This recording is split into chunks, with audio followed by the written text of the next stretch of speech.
باب من احب العتاقۃ فی کسوف الشمس، باب جو کوئی پسند کرے گردن آزاد کرنا سورج گہن میں.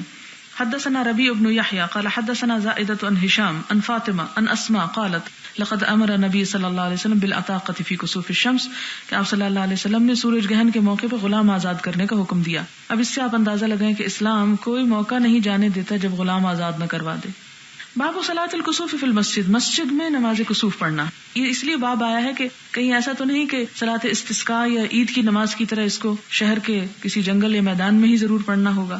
حدثنا اسماعیل قال حدثني مالک عن يحيى بن سعيد عن امرأة بنت عبد الرحمن عن عائشة رضي الله عنها ان يهودية جاءت تسألها فقالت اعاذك الله من عذاب القبر، فسألت عائشة رسول الله صلى الله عليه وسلم ايعذب الناس في قبورهم، فقال رسول الله صلى الله عليه وسلم عائذا بالله من ذلك، ثم ركب رسول الله صلى الله عليه وسلم ذات غداة مركب سواری فكسفت الشمس فرجع ضحى، فمر رسول الله صلى الله عليه وسلم بين ظهراني الحجر ثم قام فصلى وقام الناس وراءه، فقام قياما طويلا ثم ركع ركوعا طويلا ثم رفع فقام قياما طويلا وهو دون القيام الأول، ثم ركع ركوعا طويلا وهو دون الركوع الأول، ثم رفع فسجد سجودا طويلا ثم قام فقام قياما طويلا وهو دون القيام الأول، ثم ركع ركوعا طويلا وهو دون الركوع الأول، ثم قام قياما طويلا وهو دون القيام الأول، ثم ركع ركوعا طويلا وهو دون الركوع الأول، ثم سجد وهو دون السجود الأول، ثم انصرف، فقال رسول الله صلى الله عليه وسلم ما شاء الله أن يقول، ثم أمرهم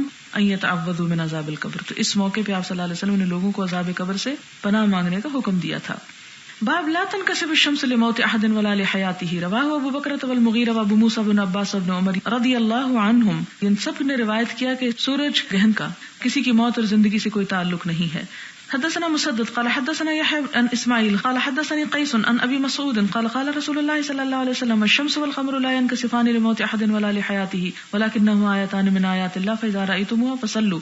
حدثنا عبد الله بن محمد قال حدثنا هشام قال اخبرنا معمر عن الزهري وهشام بن عروة عن عروة عن عائشة رضي الله عنها قالت كسفت الشمس على عهد رسول الله صلى الله عليه وسلم، فقام النبي صلى الله عليه وسلم فصلى بالناس فأطال القراءة ثم ركع فأطال الركوع ثم رفع رأسه فأطال القراءة وهي دون قراءته في الأولى، ثم ركع فأطال الركوع دون ركوعه الأول، ثم رفع رأسه فسجد سجدتين، ثم قام فصنع في الركعة الثانية مثل ذلك، ثم قام فقال إن الشمس والقمر لا يخسفان لموت أحد ولا لحياته ولكنهما آيتان من آيات الله یریہما عبادہ فاذا رأیتم ذلک فافزعوا الی الصلاۃ، یعنی جب یہ نشانیاں دیکھو تو نماز میں جلدی کرو.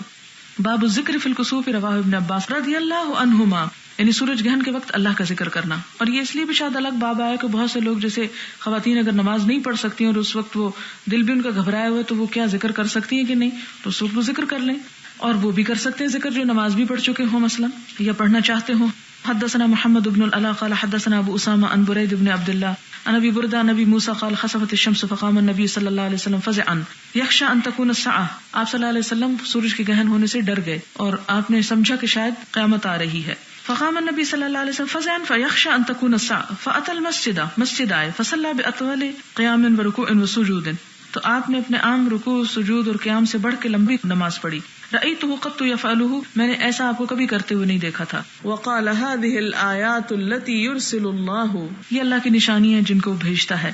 لا تکون لموت احد ولا لحیاتی، کسی کی موت زندگی سے ان کا نہیں تعلق. ولكن يخوف اللہ بها عبادہ، ان سے اللہ تعالیٰ اپنے بندوں کو ڈراتا ہے. فاذا رأیتم شیئا من ذلك، جب اس قسم کی کوئی چیز دیکھو فافزعوا الى ذکر اللہ، تو اللہ کے ذکر کی طرف لپکو.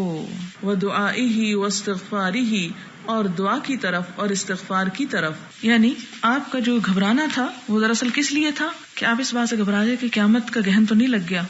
باب الدعاء فی الکسوف، کسوف میں دعا مانگنا. قال هو ابو موسیٰ و عائشہ رضی اللہ عنہما عن النبی صلی اللہ علیہ وسلم، اس بات کو حضرت عائشہ رضی ابو موسیٰ نے حضور صلی اللہ علیہ وسلم سے روایت کیا. حدثنا ابو الولید قال حدثنا زائدہ قال حدثنا زیاد بن علاقہ قال سمعت المغیرة بن شعبة يقول انكسفت الشمس يوم مات ابراہیم فقال الناس انكسفت الشمس لموت ابراہیم فقال رسول اللہ صلی اللہ علیہ وسلم ان الشمس والقمر آیتان من آیات اللہ لا ينكسفان لموت احد ولا لحیاته فاذا رأیتموها فادعوا اللہ وصلوا حتى ينجلی، جب تم یہ دیکھو اللہ سے دعا کرو. یہ ہے باب سے مناسبت، اور نماز پڑھو یہاں تک کہ وہ چھٹ جائے. باب قول الامام فی خطبۃ الکسوف اما بعد، اس خطبے میں بھی امام کا اما بعد کہنا، یعنی سورج گرہن کے خطبے میں. وقال ابو اسامہ حدثنا ہشام قال اخبرتنی فاطمہ بنت المنذر ان اسماء قالت فانصرف رسول اللہ صلی اللہ علیہ وسلم وقد تجلت الشمس فخطب فحمد اللہ بما هو اهله ثم قال اما بعد. یہ اما بعد کی بات اس لیے امام بخاری لائے ہیں تاکہ یہ پتہ چلے کہ یہ ایک پراپر خطبہ تھا. یہ نہیں کہ آپ نے سلام پھیر کے لوگوں سے کوئی عام سی بات کر دی، بلکہ ایک پراپر ایک لیکچر کی قسم کا تھا، یہ ایک خطبہ ڈیلیور کیا تھا آپ نے. باب الصلاۃ فی کسوف القمر، چاند گرہن میں بھی نماز پڑھنا.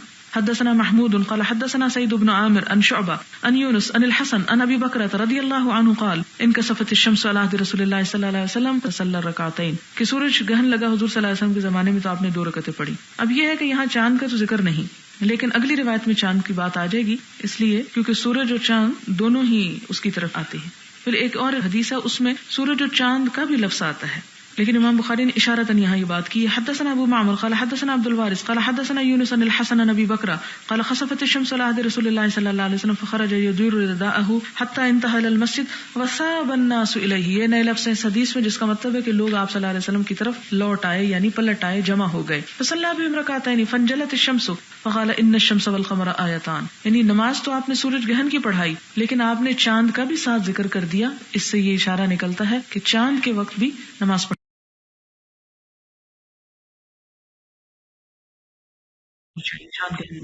وإنما هو لا يخسفان لموت أحد فإذا كان ذلك فصلوا ودوا حتى ينكشف ما بكم وذلك أن ابنا للنبي صلى الله عليه وسلم مات يقال له إبراهيم فقال الناس في ذلك. تو لوگوں نے اس کو حضرت ابراہیم کی وفات سے ریلیٹ کر دیا. باب الرکعۃ الاولى فی الکسوف اطول، پہلی رکعت کسوف کی زیادہ لمبی ہوتی ہے، یعنی دوسری کی نسبت. اخبرنا محمود بن غیلان قال حدثنا ابو احمد قال حدثنا سفیان عن یحیی عن عمرو عن عائشة رضی اللہ عنہا ان النبی صلی اللہ علیہ وسلم صلی بهم فی کسوف الشمس 4 رکعات فی سجدتین الاول والاول اطول. یعنی 4 رکعتیں، یہ 4 کس طرح، یعنی وہ جو 4 قیام ہیں اصل میں وہ مراد ہے. فی سجدتین یعنی 2 دفعہ نیچے جا کر 4 دفعہ قیام کیا، یہ مراد ہے. والاول والاول اطول، اور پہلی جو تھی وہ سب سے لمبی تھی، پھر اس کے بعد آہستہ آہستہ کمی ہو گئی. باب الجہر بالقراءۃ فی الکسوف، کسوف میں بلند آواز سے قرات کرنا، یعنی خاموش نماز نہیں ہوگی، بلند ہوگی. حالانکہ ہم دیکھتے ہیں کہ آپ صلی اللہ علیہ وسلم نے یہ نماز کب پڑھائی تھی؟ چاشت کے وقت پڑھائی تھی. حدثنا محمد بن مہران قال حدثنا الولید بن مسلم قال اخبرنا ابن نمر سمع ابن شهاب عن عروة عن عائشة رضي الله عنها قالت جهر النبي صلى الله عليه وسلم في صلاة الخسوف بقراءته فإذا فرغ من قراءته كبر فركع وإذا رفع من الركعة قال سمع الله لمن حمد ربنا ولك الحمد ثم يعاود القراءة في صلاة الكسوف. اسے کیا پتہ چلتا ہے کہ پھر آپ نے دوبارہ بھی صلاة الكسوف میں اعادہ کیا، یعنی قراءت کا. 4 رکعات فی رکعتین و4 سجدات میں قال الاوزاعی وغیرہ. سمعت الزہری عن عروة عن عائشة رضی اللہ عنہا ان الشمس خسفت على عهد رسول اللہ صلی اللہ علیہ وسلم فبعث منادیا. یہاں ایک نئی بات پتہ چلتی کہ آپ نے باقاعدہ ایک پکارنے والے کو مقرر کیا. الصلاۃ جامعۃ، جو کیا کہہ رہا تھا؟ الصلاۃ جامعۃ، یہ نہیں کہہ رہا تھا الصلاۃ خیر من النوم، یہ کہہ رہا تھا الصلاۃ جامعۃ. یہ سورج گرہن کے لیے نماز کے بلانے کے الفاظ ہیں. فتقدم فصلى 4 ركعات في ركعتين و4 سجدات. قال الوليد اخبرني عبد الرحمن بن نمر سمع ابن شهاب مثله. قال الزهري فقلت ما صنع اخوك ذلك عبد الله بن زبير ما صلى الا ركعتين مثل الصبح اذا صلى بالمدينه. قال اجل انه اخطا السنه. تابعه سليمان بن كثير وسفيان بن حسين عن الزهري في الجهر. بسم الله الرحمن الرحيم. ابواب سجود القرآن و سنتها، یعنی قرآن پاک کے سجدے اور اس کا سنت ہونا، یعنی یہ سجدہ جو ہے اس کو ادا کرنا چاہیے. باب ما جاء فی سجود القرآن و سنتها، سجود قرآن کے بارے میں اور اس کا سنت ہونا. یعنی اکثریت کے نزدیک یہ سنت ہے، اگر کوئی چھوڑ دے تو گناہ نہیں ہوگا، لیکن امام ابو حنیفہ نے اس کو واجب قرار دیا ہے. اور اسی طرح اس بارے میں بھی اختلاف ہوا ہے کہ کل 15 سجدے ہیں یا 14 ہیں. اس میں ہم دیکھتے ہیں کہ امام احمد کے نزدیک 15 سجدے ہیں، سورۃ حج میں 2 سجدے ہیں، ایک سورۃ صاد میں، اور امام شافعی اور ابو حنیفہ جو 14 سجدوں کے قائل ہیں. یہ تھوڑا بہت اختلاف ہے، وہاں پر آیات موجود ہیں اور یہ اختلاف روایت کی وجہ سے ہے. حدثنا محمد بن بشار قال حدثنا غندر قال حدثنا شعبہ عن ابی اسحاق قال سمعت الاسود عن عبد اللہ رضی اللہ عنہ قال قرأ النبی صلی اللہ علیہ وسلم النجم، کہ نبی صلی اللہ علیہ وسلم نے سورۃ نجم کی قرات کی. تھا نا والنجم اذا ہوا ما ضل صاحبکم وما غوا، بمکہ تھا، مکہ میں. فسجد فیہا، تو آپ نے وہاں پر اس میں سجدہ کیا، یعنی نماز کی حالت میں جب آیت سجدہ پر پہنچے تو آپ سجدے میں گر گئے. اب رمضان آ رہا ہے نا، تو تراویح میں امام کئی دفعہ ایسا بھی کرے گا کہ قرات کرتے کرتے بیچ میں رکوع کیے بغیر سجدے میں چلا جائے گا، اور وہ بتاتے ہیں عموماً پہلے، اور یہ سجدہ کیا ہوتا ہے؟ سجدہ تلاوت ہوتا ہے. تو کیا ہوا؟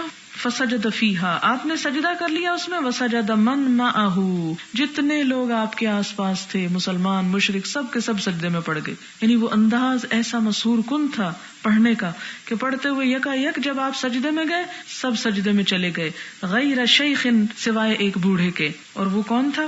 امیہ بن خلف.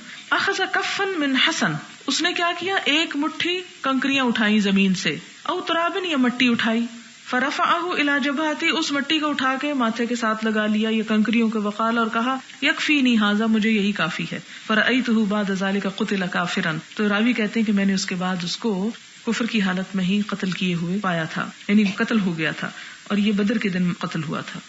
باب السجدہ تنزیل السجدہ، سورۃ الف لام میم سجدہ میں یہ تنزیل السجدہ میں سجدہ کرنا. حدثنا محمد بن یوسف قال حدثنا سفیان عن سعد بن ابراہیم عن عبد الرحمن عن ابی ہریرہ رضی اللہ عنہ قال کان النبی صلی اللہ علیہ وسلم یقرأ فی الجمعۃ فی صلاۃ الفجر الف لام میم تنزیل السجدہ. آپ صلی اللہ علیہ وسلم جو تھے جمعے کے دن فجر کی نماز میں سورۃ الف لام میم سجدہ پڑھتے تھے. وهل اتى على الانسان، اور دوسری رکعت میں کیا؟ سورۃ الدہر، هل اتى على الانسان حین من الدہر لم یکن شیئا مذکورا. تو یہ پڑھتے تھے اور اس میں سجدہ کرتے ہوں گے، اس لیے سورۃ الف لام میم سجدہ کے سجدے کی طرف اشارہ ہے یہاں.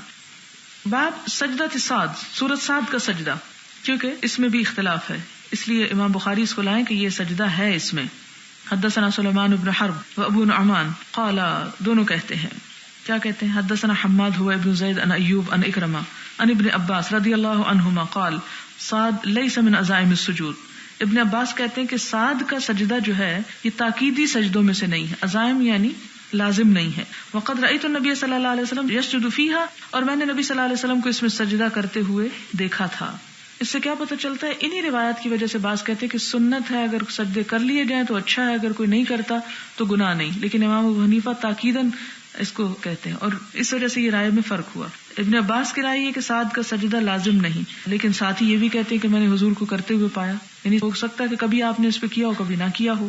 اور سورۃ صاد میں داؤد علیہ السلام کی توبہ کا ذکر ہے، وہ جس میں آتا نا فخر راکعا و اناب، کہ وہ رکوع میں گر گئے اور رجوع کر لیا. تو آپ صلی اللہ علیہ وسلم نے فرمایا کہ حضرت داؤد نے توبہ کے لیے سجدہ کیا اور ہم شکریہ کے لیے کرتے ہیں، تو یہ سجدہ شکر ہے، لیکن اس کی کوئی خاص دعا نہیں بتائی گئی.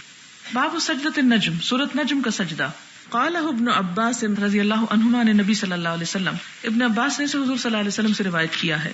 حدثنا حفص بن عمر قال حدثنا شعبہ عن ابی اسحاق عن الاسود عن عبد اللہ رضی اللہ عنہ ان النبی صلی اللہ علیہ وسلم قرأ سورۃ النجم، کہ آپ صلی اللہ علیہ وسلم نے سورۃ نجم پڑھی، فسجد بها فما بقي احد من القوم الا سجد، تو پوری قوم نے سجدہ کیا، کوئی نہ باقی بچا.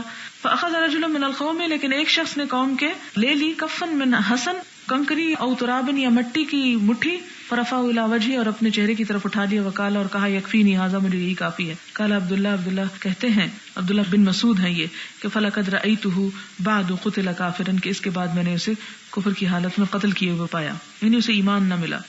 باب سجود المسلمین مع المشرکین، مسلمانوں کے ساتھ مشرکوں کا بھی سجدہ کر لینا. والمشرک نجس، حالانکہ مشرک نجس ہوتے ہیں. لیس لہ وضو، اس کا وضو نہیں ہوتا. وکان ابن عمر رضی اللہ عنہما یسجد علی غیر وضو، تو حضرت عبداللہ بن عمر جو تھے وہ وضو کے بغیر سجدہ کر لیا کرتے تھے، یعنی کہیں قرآن پڑھتے ہوئے کسی کو سنتے، آیت سجدہ سنتے، وہیں پر سجدہ کر لیتے.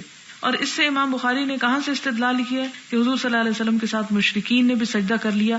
حالانکہ امام بخاری کا یہ استدلال درست معلوم نہیں ہوتا، کیونکہ مشرکین تو مسلمان نہیں تھے، تو ایک مسلمان کے لیے مشرکین کے عمل میں تو کوئی نمونہ نہیں ہے، اس لیے یہاں پر یہ عمل جو ہے جمہور کی رائے کے خلاف ہے.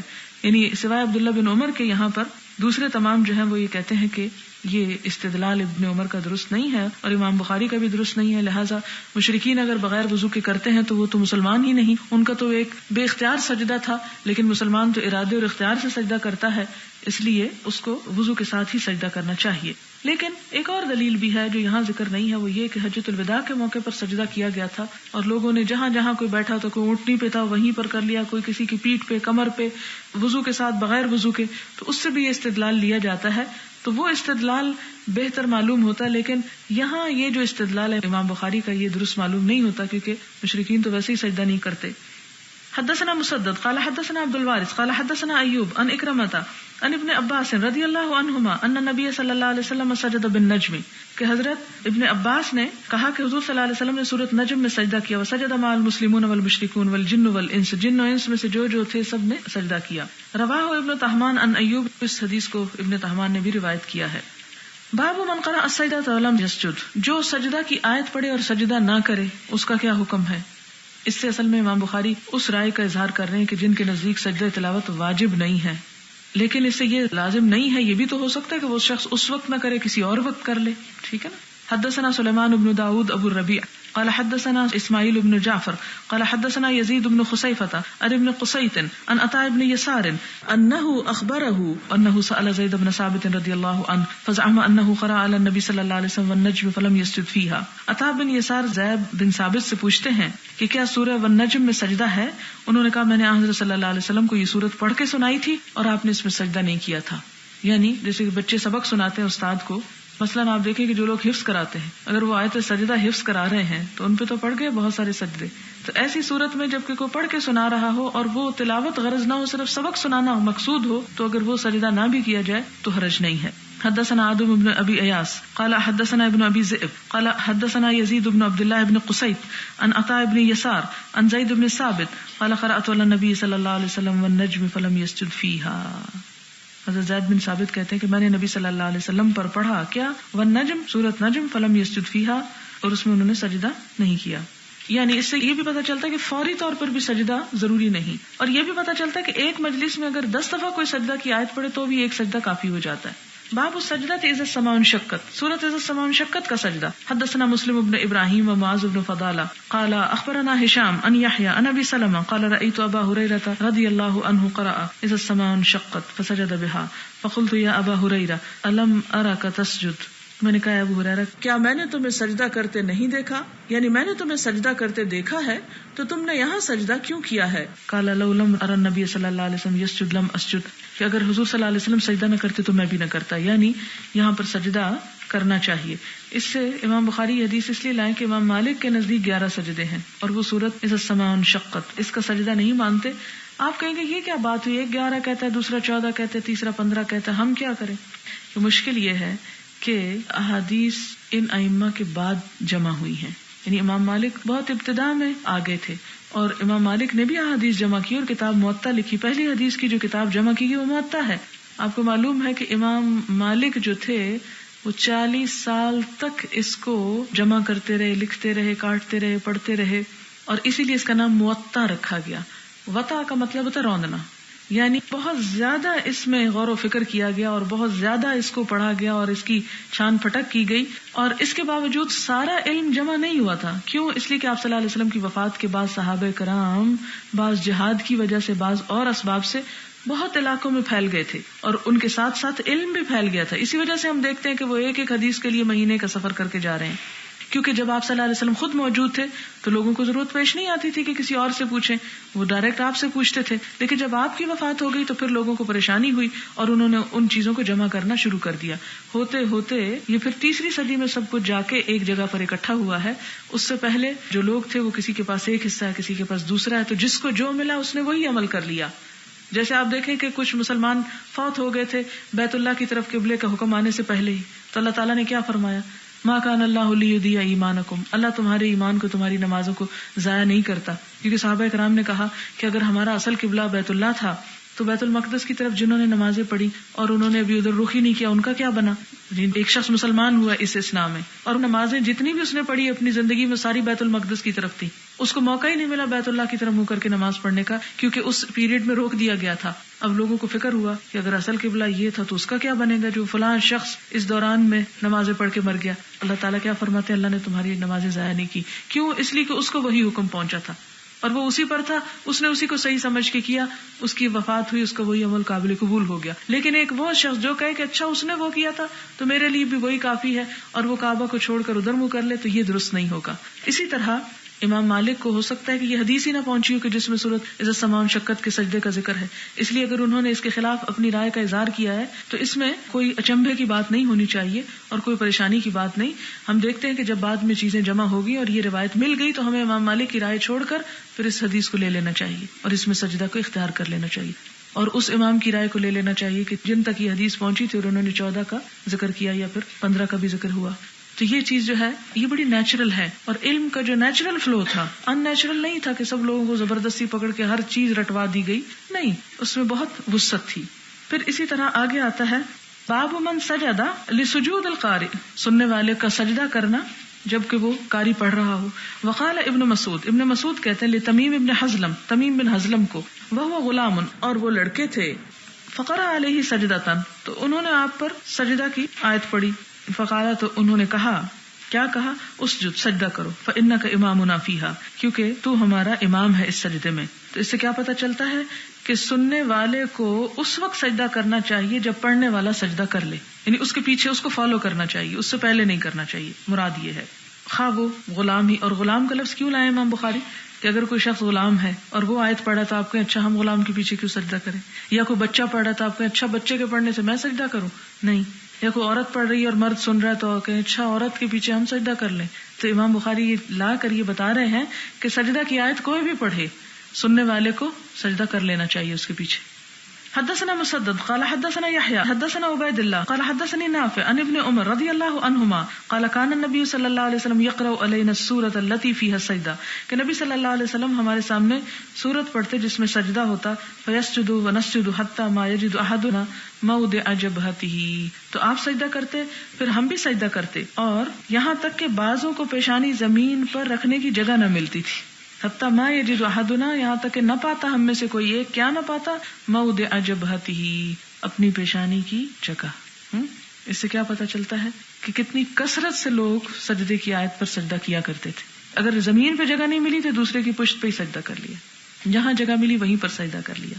اسی لیے یہ بھی ایک روایت میں آتا ہے کہ ایک صحابی جو تھے وہ سواری کرتے وقت اگر آیت سجدہ آتی تو سواری پر ہی اشارے سے سجدہ کر لیا کرتے تھے.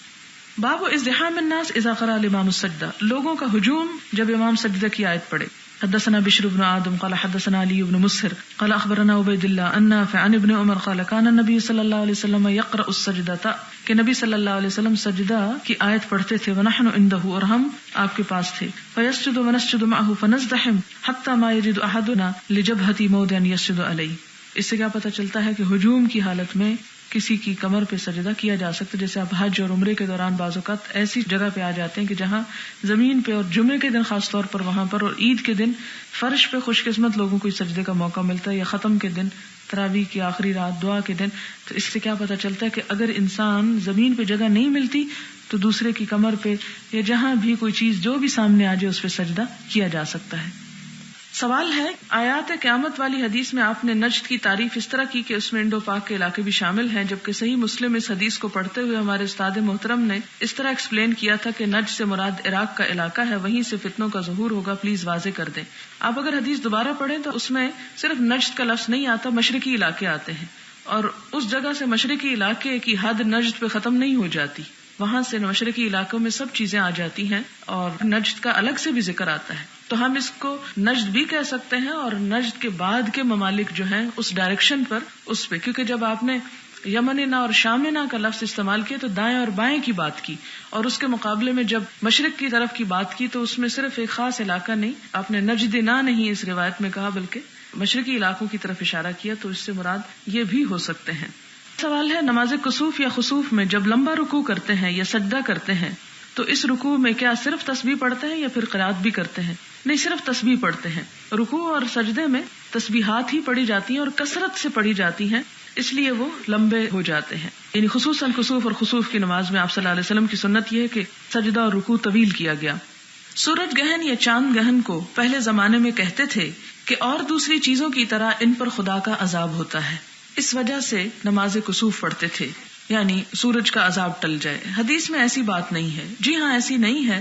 اسی لیے آپ صلی اللہ علیہ وسلم کی جو دی ہوئی تعلیم ہے وہ بہت سے ہمارے توہمات کا خاتمہ کرتی ہے. اور پھر یہ اگر سوچا بھی جائے تو انہوں نے کیا گناہ کیا ہے کہ ان پہ عذاب آ گیا؟ وہ تو سب اللہ کی تسبیح کر رہے ہیں اور اللہ تعالیٰ کی اطاعت کر رہے ہیں. دوسری بات حاملہ عورتوں کے لیے تاکید تھی کہ وہ سیدھی لیٹی رہیں، کچھ کانٹ چھانٹ نہ کریں، بچے پر اثر پڑتا ہے، جبکہ کچھ مثالیں ایسی ہیں کہ حمل کے دوران انہوں نے کچھ کاٹا تو بچے کا ہونٹ یا کان کا کچھ حصہ کٹا ہوا تھا، برائے مہربانی وضاحت کر دیں۔ میرا خیال ہے کہ یہ بھی صرف سوچ کی بات ہے، اور بہت سے اوقات میں ہم جیسا سوچتے ہیں ویسا ہی ہو جاتا ہے۔ کسی بھی حدیث سے یا کسی بھی طبی تحقیق سے یہ بات ثابت نہیں ہے، یہ لوگوں کا خیال ہے، اور خیال کی درستگی کا کوئی بھی ثبوت نہیں ہے۔ بہت سے لوگ جو نہیں بھی کاٹتے تو ان کے بھی ساتھ ایسا ہو سکتا ہے۔ اسی طرح جب لوگ آپ صلی اللہ علیہ وسلم کے زمانے میں حضرت ابراہیم کی وفات کے ساتھ سورج گہن کو ریلیٹ کرنے لگے تو آپ نے بطور خاص اس کی تردید فرمائی کہ ایسا نہ کرو۔ مجھے یہ بات سمجھ نہیں آ رہی کہ سورج گہن کی نماز سورج گہن ہوتے ہوئے پڑھنی ہے یا اس کے بعد۔ میرا خیال ہے آپ کلاس میں حاضر نہیں تھی، اس لیے کہ یہ حدیث ایک دفعہ نہیں بارہا آئی۔ اب مجھے سمجھ آتا ہے کہ امام بخاری ایک ہی حدیث بار بار کیوں لاتے ہیں، اور ہر دفعہ یہی بات آئی کہ آپ نے گہن پہ پڑھنا شروع کی اور اتنی لمبی پڑھی حتیٰ کہ سورج صاف ہو گیا۔ انجلت الشمس کا لفظ آتا ہے، کیونکہ بعض لوگ کہتے ہیں کہ جب سورج کو گہن لگے تو نماز نہیں پڑھنی چاہیے۔ یہ لوگوں کا دین ہے جس کا سند سے کوئی تعلق نہیں۔ کیا سجدہ تلاوت کے لیے باوضو ہونا ضروری ہے؟ اس میں رائے مختلف ہیں، بعض کے نزدیک لازم ہے، اور وہ تمام شرائط وہی عائد کرتے ہیں جو نماز کے سجدے کے لیے ہوتی ہیں، اور بعض یہ کہتے ہیں کہ حجۃ الوداع کے موقع پہ جب آپ صلی اللہ علیہ وسلم نے سجدہ کیا اور سب نے کیا تو ضروری نہیں کہ سب باوضو ہی ہوں۔